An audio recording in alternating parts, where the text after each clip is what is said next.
এই কতদিন বলেছি না বেরোবার সময় যাই বলতে নেই, বলতে হয় আসি। হ্যাঁ, ওই একই হলো, যাওয়া আর আসা। এই নিয়েই তো জীবন। আসি গো গিন্নি। হ্যাঁ হ্যাঁ, এসো এসো, দুগা দুগা দুগা দুগা।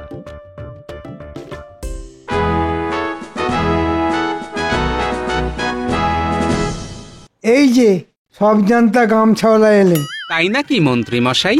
এতদিন কেউ আমায় বলতো হাসির রাজা, কেউ আবার বলতো জ্ঞানের রাজা। তবে আজ আমার এই নতুন নাম দেবার জন্যে অজস্র ধন্যবাদ মন্ত্রী মশাই। আচ্ছা মন্ত্রী, গোপালকে তুমি হঠাৎ সব জানতা গামছাওয়ালা বললে কেন? প্রথমত, জানুক আর না জানুক, গোপাল সর্বদা এমন একটা ভান করে যে ও সব জানে। দ্বিতীয়ত, আপনার সভাসদ হয়েও সব সময় গলায় একটা গামছা ঝুলিয়ে ঘুরে বেড়ায়। দেখে মনে হয় যেন গামছার চলমান বিজ্ঞাপন। আহ আহ আহ আহ। দেখুন মন্ত্রী মশাই, আমি সব জানতা কিনা জানি না, আর আচার আচরণও সেটা কখনো প্রকাশও করি না, কিন্তু আমার গলার গামছা নিয়ে আপনার কি কোনো আপত্তি আছে? মন্ত্রীর না থাকলেও আমার আছে। কেন মহারাজ? আবার জিজ্ঞাসা করছো কেন? আরে রাজসভার চারদিকটা একবার ভালো করে চোখ ঘুরিয়ে দেখো তো। হ্যাঁ মহারাজ, দেখেছি। কি দেখলে? নতুন কিছুই নয়। পোশাকগুলোর দিকে তোমার নজর পড়লো না? কি করে পড়বে মহারাজ? আসলে গোপালের নজর যে বড় ছোট। এটা অবশ্য তুমি ঠিক কথাই বলেছ মন্ত্রী। আট পরে খেটে ধুতি, কম দামি ফতুয়া আর গলায় গামছা ঝুলিয়ে নিত্যদিন রাজসভায় আসো। লজ্জায় একেবারে মাথা কাটা যায় আমার। আচ্ছা গোপাল, এরকম পোশাক পরতে তোমার রুচিতে বাঁধে না? কেন বাঁধবে মহারাজ? আসলে এরকম পোশাক কখনো পরেননি তো, তাই বুঝতে পারছেন না এই হালকা পোশাকে কত আরাম। হ্যাঁ, এই পোশাকে আরাম? আরাম নয়, পাতলা ফতুয়া দিয়ে ফুরফুর করে হাওয়া ঢোকে, তাই গরম লাগে না। এদিকে এই যে খেটে ধুতি, বর্ষাকালে পথে ঘাটে জল জমলে টুক করে শুধু গুটিয়ে নাও, ব্যাস, কাদা লাগার ভয় নেই। আর গলার ওই গামছা? চড়া রোদ উঠলে পাট করে মাথায় চাপা দাও, ছাতা লাগবে না। আর ঝপ করে বৃষ্টি এসে সারা শরীর ভিজিয়ে দিলে চট করে গামছা দিয়ে মুছে নাও। কত আরাম। ওসব আরাম হারাম আমি বুঝি না। কাল থেকে তোমায় ঝকঝকে পোশাক পরে রাজসভায় আসতে হবে। ধরে নাও এটা আমার আদেশ। পারবো না মহারাজ।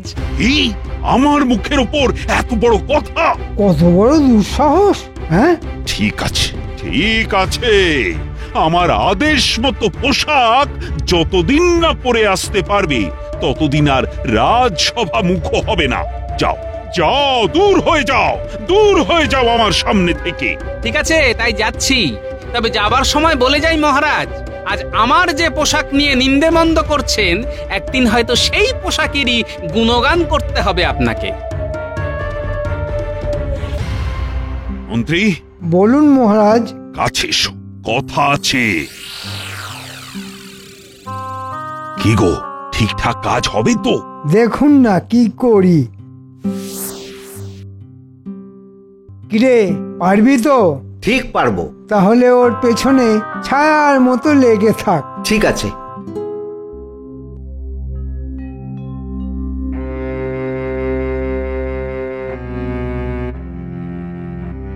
কি গো, রাজসভায় গেলে আর চলে এলে?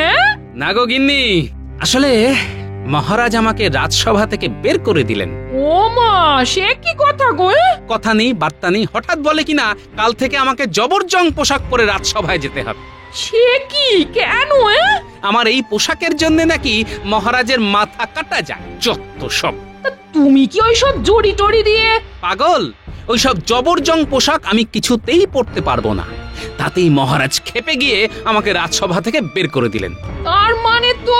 ঠিকই ধরেছ গিন্নি, আমার চাকরিটা মনে হয় গেছে। চাকরি যাওয়া মানে তো বেতন বন্ধ। আরে বেতন বন্ধ হলে আমাদের চলবে কি করে গো? তুমি অত ভেবো না তো। আরে কয় বিঘা জমি তো আছে নাকি, সেই জমিতে চাষ করে খাবো। তুমি পারবে? ঠিক পারবো। এতদিন মাথার কাজ করেছি, এবার না হয় খাটুনির কাজ করব। কোনো কাজই ছোট নয়, বুঝলে?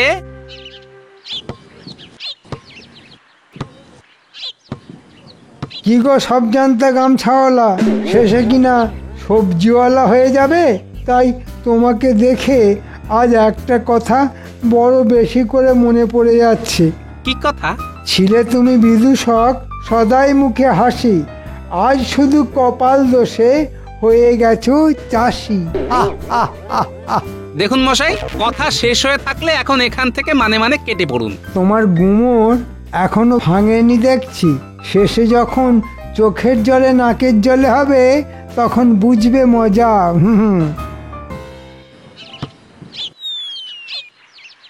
শোন, সূর্যি একেবারে মাথার উপর চড়েছে, তোরা সকলে এখন বাড়ি যা। কাল কিন্তু পাঠশালা শেষ করে আবার আসবো। ঠিক আছে ঠিক আছে, এখন তো যা। না, আমারও বড্ড ক্লান্ত লাগছে, যাই, আমিও বাড়ি যাই।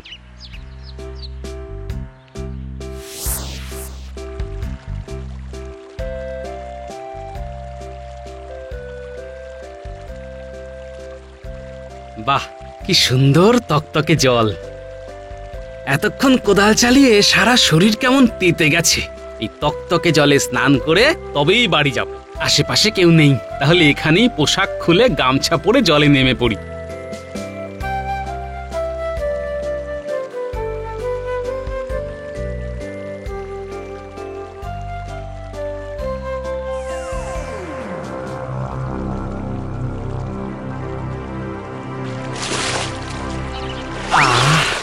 কি ঠান্ডা জল, টলটলে জলে থলথলে ভুঁড়িটা ডুবিয়ে কি আরাম।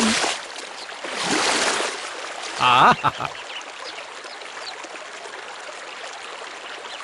কি ধুতি ফতুয়া কোথায় গেল?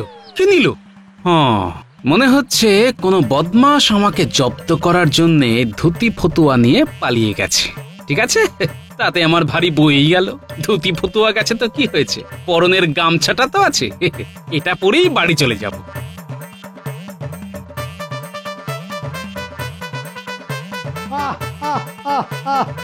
সাবাস সাবাস, দারুণ কাজ করেছিস। এ কি বলি, পরনে শুধু গামছা কেন? ধুতি ফতুয়া কোথায় গেল? স্নান করতে পুকুরে নেমেছিলাম, সেই ফাঁকে কোন হতভাগা এসে তোমায় গামছা পরিয়ে দিয়ে চলে গেল। হায় হায় হায়, চাকরিও গেছে, এখন ধুতি ফতুয়াও গেল। কি করবে এখন? দাদু, এখন পেট ভরে চারটি ভাত দাও দেখি। কথা ছিড়ি, দেখো পরনের পোশাক চলে গেল আর ইনি পেট ভরে ভাত খাওয়ার কথা বলছেন। হ্যাঁ বলছি তো, এখন ভাত খেয়ে ঘুমাবো, তারপর যা করার কাল করব।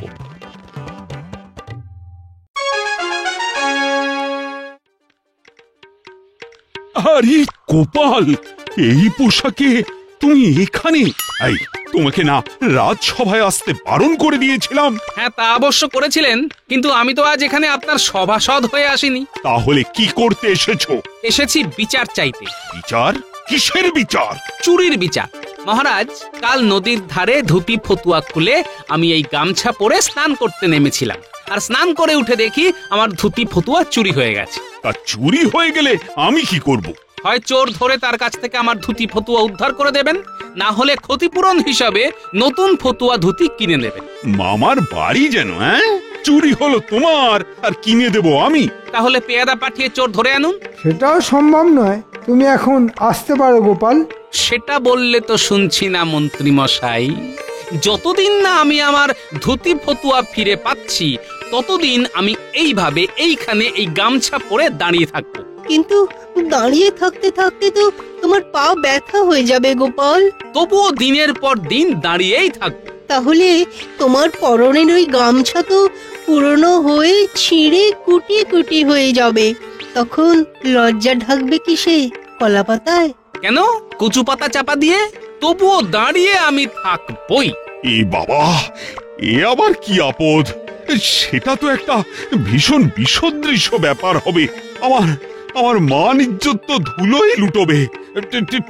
ঠিক আছে, নতুন ধুতি ফতুয়া সব তুমি পাবে। মন্ত্রী মন্ত্রী, এক্ষুনি গোপালকে নতুন ধুতি আর ফতুয়া কিনে দাও।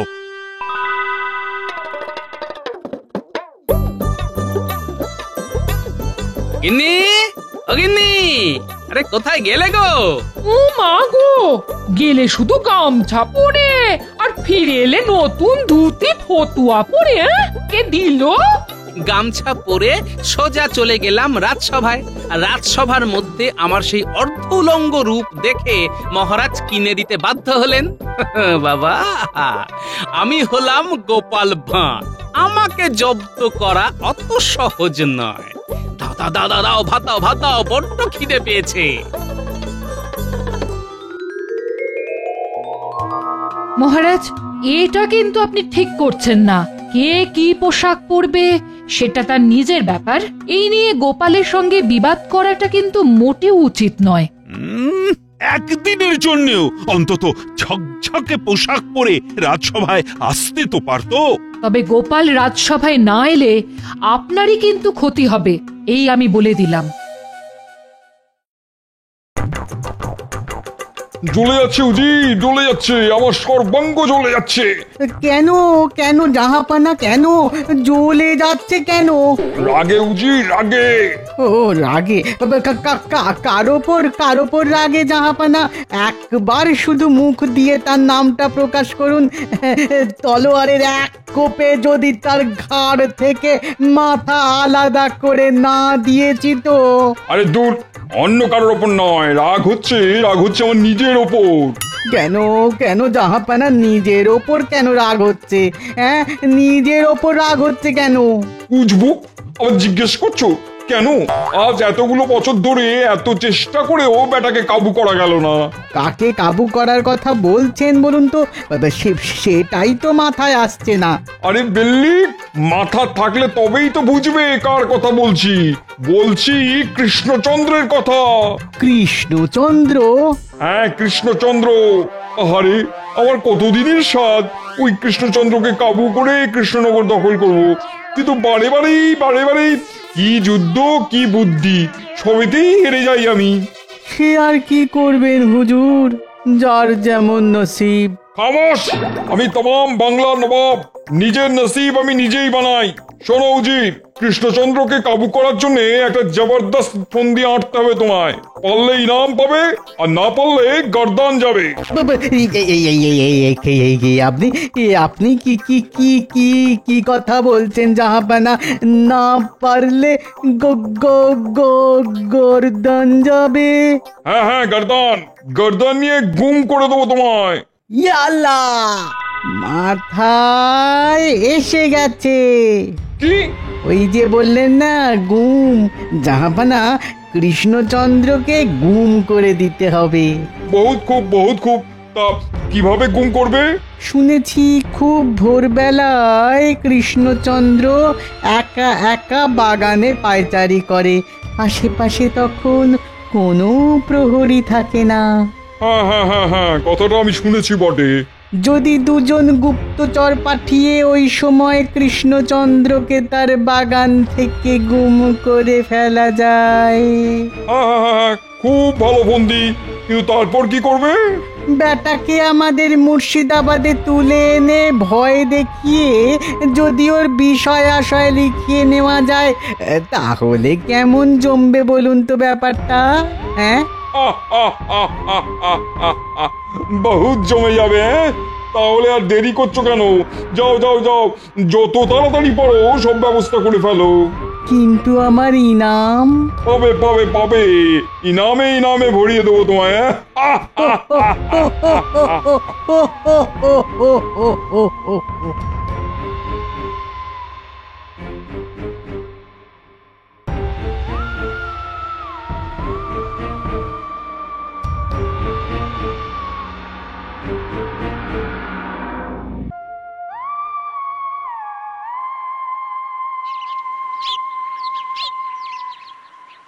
বুঝলি পুঁটি, কদিনের মধ্যে মাটি কুপিয়ে আজ বীজ ছড়িয়ে দিলাম। এরপর দেখবি কেমন তরতর করে গজিয়ে উঠবে গাছ। তারপর সে গাছে ফল ধরবে। আর সেই ফল বড় হলে বাজারে গিয়ে বিক্রি করে আসবো। তখন আমার দুঃখের দিন শেষ হয়ে যাবে। এখন চল চল, বীজ ছড়ানো হয়ে গেছে, এখন বাড়ি গিয়ে নাওয়া খাওয়া সেরে নিতে হবে। চল।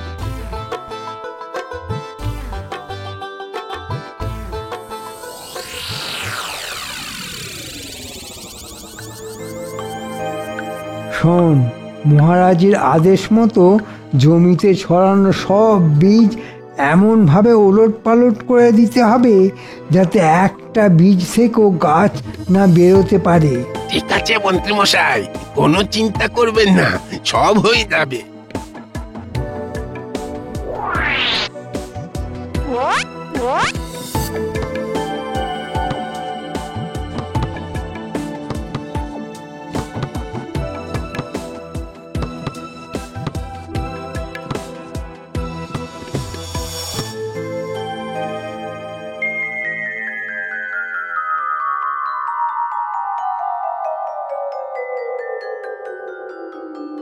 কি জমির এই অবস্থা হলো কি করে? দেখে তো মনে হচ্ছে কেউ বা কারা এসে সমস্ত জমিতে লাঙল চষে দিয়ে গেছে। বুঝতে পেরেছি, মহারাজ আর মন্ত্রী মশাই তাহলে আদা জল খেয়ে আমার পেছনে লেগেছে। ঠিক আছে, আমার নামও গোপাল ভাঁড়। বীজ তো দূরের কথা, ফসলের দাম অবধি মহারাজের কাছ থেকে একেবারে উসুল করে নিয়ে আসবো।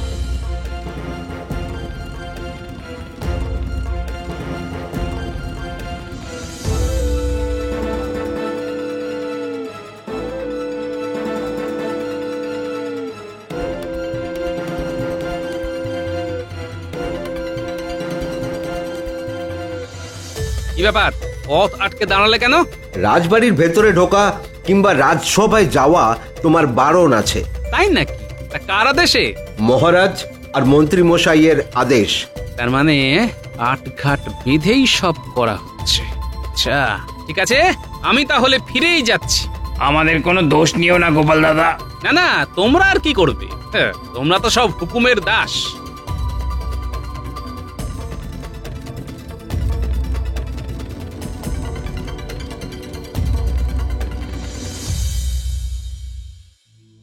এই শোনো, একটা কথা বলছি, হ্যাঁ, সামান্য পোশাক আশাক নিয়ে তুমি আর মহারাজের সঙ্গে বিবাদ করতে যেও না। হ্যাঁ, দেখছো তো মহারাজ তোমার উপর কেমন খাপ্পা হয়ে উঠেছেন।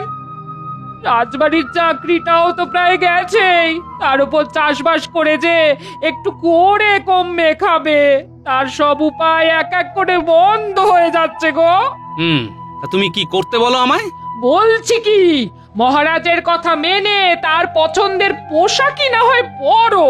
অসম্ভব, কারো অন্যায় আবদার মেনে নিজের পছন্দের পোশাক আমি কোনো মতেই পাল্টাতে পারবো না। এই আমার শেষ কথা, ব্যাস।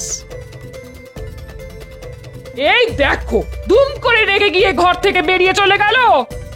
হায় ভগবান, এই গোয়ার গোবিন্দ মানুষটাকে নিয়ে যে আমি কি করি।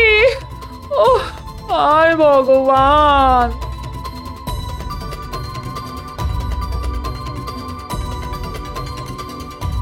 কাল রাজসভায় ঢুকতে দেয়নি, কিন্তু মহারাজের বাগান তো আছে।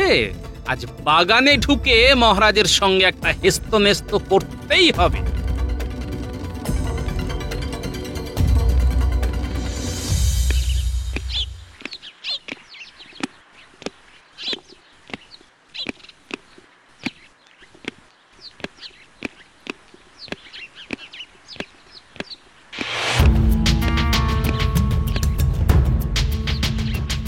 কে কে কে কে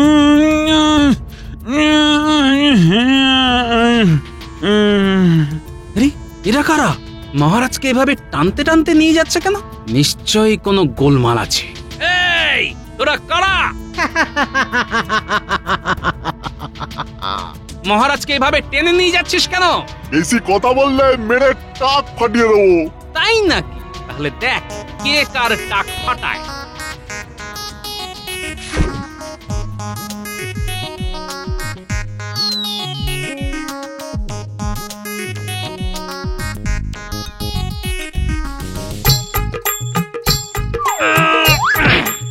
বাপরে বাপ, ওরে নাক পেটে গেল, নাক পেটে গেল।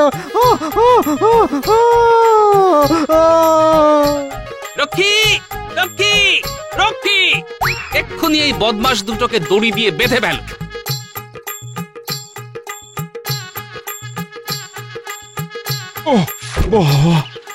গোপাল, আজ শুধু তুমি এসে পড়েছিলে বলেই আমি বেঁচে গেলাম, না হলে যে কি হতো।